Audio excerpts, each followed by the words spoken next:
Would everyone please sing?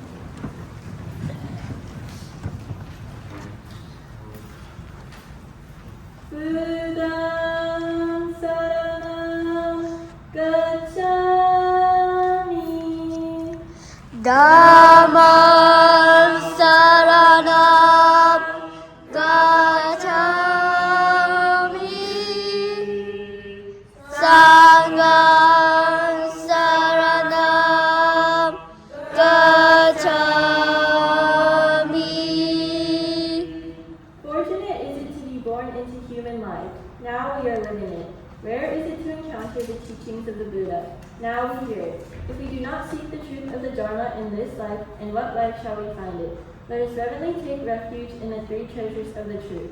I take refuge in Buddha, Mary altogether absorbed into herself the principle of the ruler by men, and gave us to be her house of inspiration. I take refuge in Dharma, Mary altogether submerging the depth of the Dharma, and gain wisdom as deep as the ocean. I take refuge in Sangha, Mary altogether be submerged to the core, in a life of harmony, in a spirit of unity of friendship, free from our selfish behavior by taking responsibility. Even through ages of myriad of kalpas, hard is it to hear such an excellent, profound, and wonderful teaching. Now we are able to hear and receive it. Let us thoroughly understand the true meaning of Tathagata's teaching. Namo Amida Butsu. Namo Amida Butsu. Namo Amida Namo Butsu. Amida Namo Amida Butsu. Our understanding of Jodo Shinshu. I am one of everyone. I am a part of the world. I always receive and help and support from others, which is called other power to make my life enjoyable. Although I cannot always be kind and gentle to others, others always help me to make my life enjoyable. How grateful I am that other people help and support appear here and there to make my life enjoyable. When I feel kindness, others say, Namo Amida Butsu become my expression of deep gratitude. Namo Amida Butsu. Namo Amida Butsu. Namo Amida Butsu. Would everyone please be seated?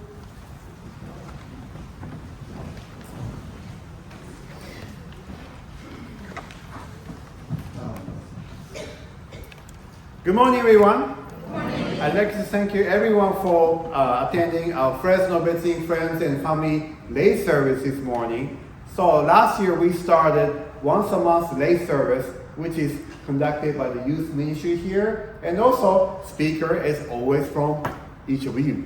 Okay, so please, before I start, I always advertise, please don't be shy to be speaking podium here, or we have a special presenter, the Paul Kanagawa, can have an interview. So that way you'll be comfortable start talking. Then I will try to make nice editing. So that way I think everything perfect, okay? So don't hesitate, okay? When I ask you, okay? But today we have so honored to introduce Dr. Jim and Jenny Kubo. They are long time member in here at the Fresno Visiting, especially the Jim served Fresno Visiting, the president, board president. So I really appreciate your contribution. And also the wife, Jenny, she's long time youth education activity leadership. She's taking like Dharma school and also the junior Y right now. So this really leading association. And also they are serving a Dharma school treasurer. So that's a really important portion. They keep doing that. So I really appreciate it. So please welcome Dr. Jim and Jenny Kubo is our proud.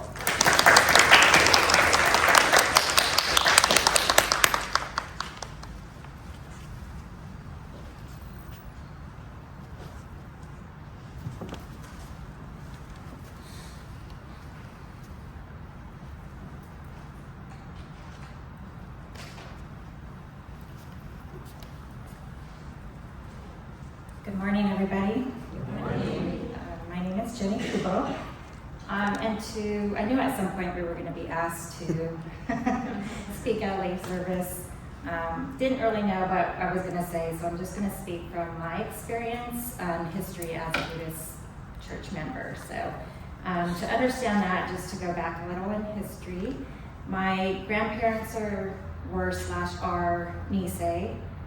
They grew up as a part of the Buddhist community. My mom grew up going to the Selma Buddhist Church, and then she took us to the Clovis Buddhist Church, which is where we know Ken from, the Kuma family.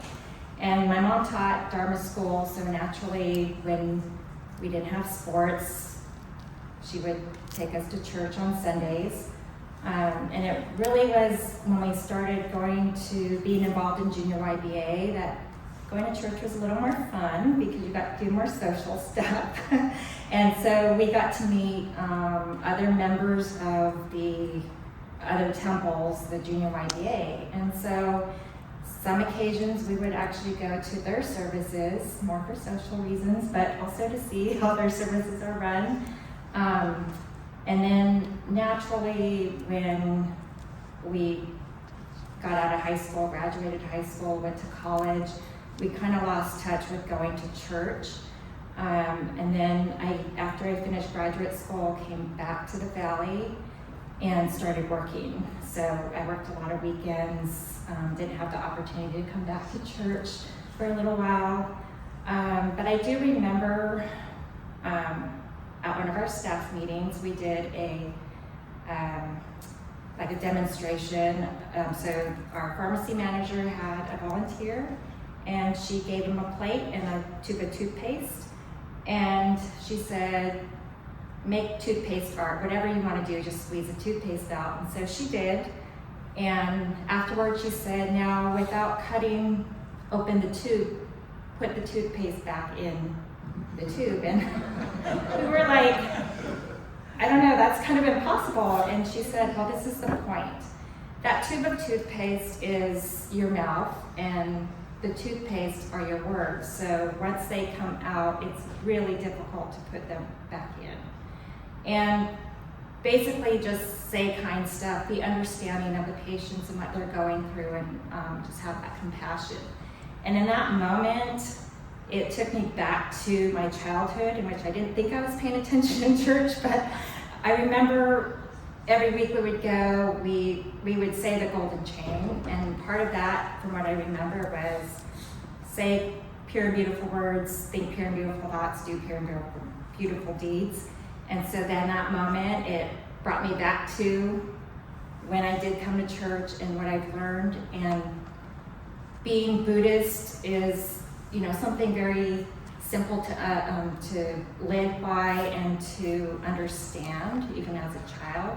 So I was actually impressed that I remembered anything from going to church when I was a child, but I do remember that, and I can't tell you what we did the rest of that meeting or what we did at any of our other meetings, but I do remember that because it did take me back to what I learned as a child. And so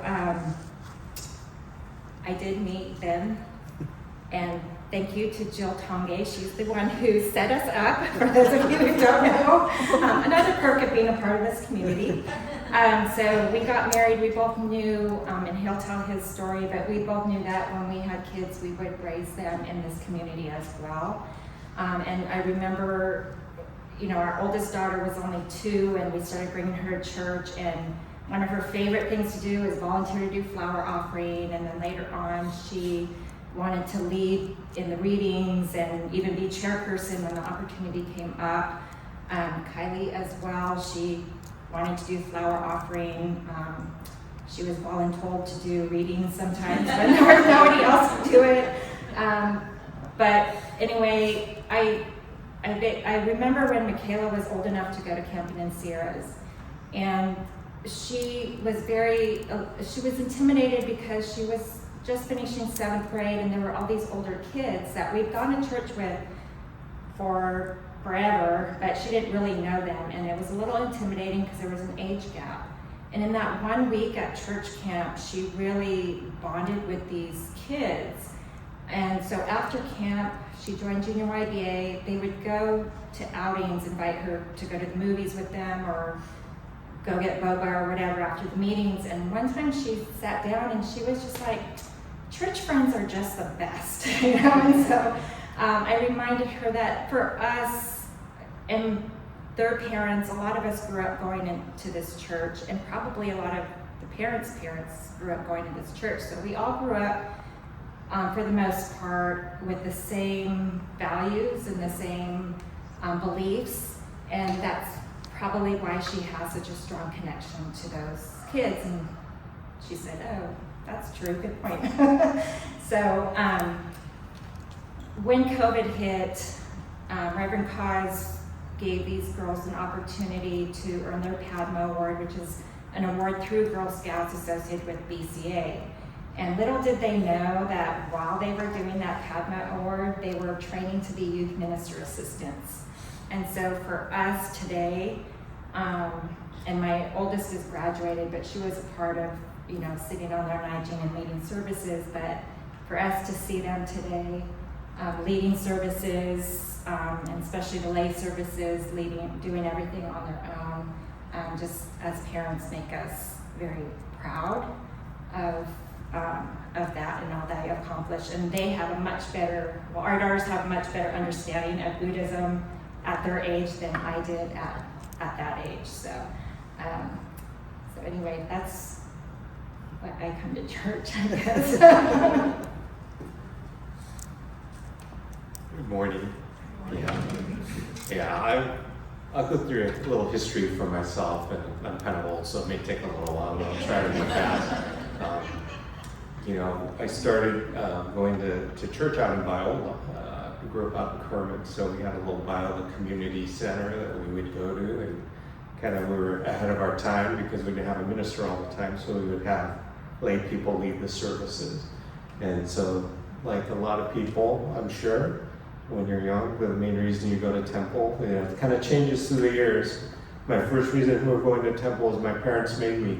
So, like a lot of kids, that's how it was. In third grade, kind of came in and we joined Fresno. So then got to meet more people, and it became a little more fun.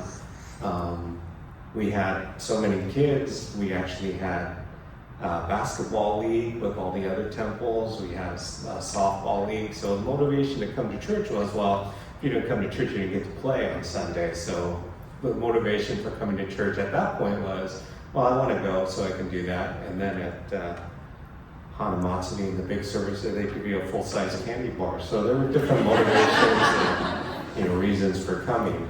And then you kind of hit, junior YBA, and you get to hang out with your friends, and you get to start going to camp. And camp was a great experience, and we feel fortunate that it's still continuing, and that our daughters got to participate, and Kayla is now a counselor, so our family bond with that. So then when I finished high school, like a lot of people, going to temple kind of became a little less, priority. I wish I could say I was working on weekends, but I just wasn't coming to service. And so I took this is where it speeds up a little bit. I took about a 20-year gap. I'm not going.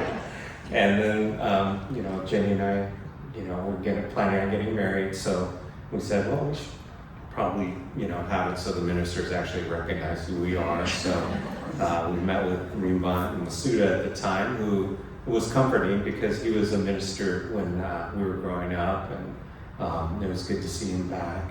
And then we had a change, and Rimban Miyaji became our Rimban, and so we met with him. And so when we got married, we were up there and saying our vows and everything, and there was a point where we were supposed to gasho, and he just skipped right over that. And so Jenny and I are like looking at each other, so to this day, I'm not sure if we're legally married or not. So then, my first day of wedded bliss, what do I get to do? I get to be best man at Reverend Yoshi's wedding the next day. So it was a lot of fun. If you would have told my high school self that I would be a best man at a minister's wedding, I don't think I would have believed it, but it was a great experience.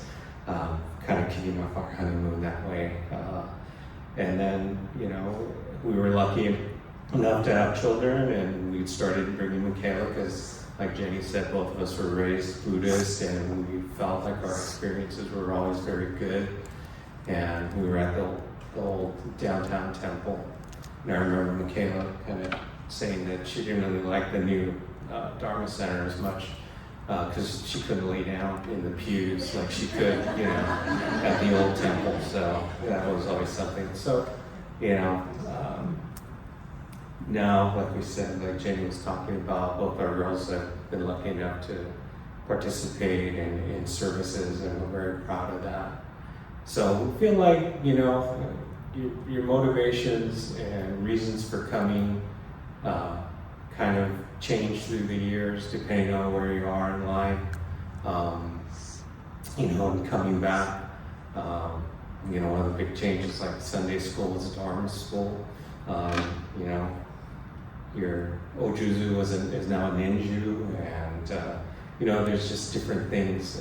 Even coming to church versus coming to temple is something that we kind of had to do. And even I remember, that when Reverend Ra came, he was saying Namu Amida. So when I was going, they didn't even teach him how to say that right, because we're used to Namu Amida too. So, a few reasons and motivations for coming changed, but one thing hasn't changed, I think, through the years, and even though impermanence is part of Buddhism, is the support of the Sangha, the friends that we've made through the years.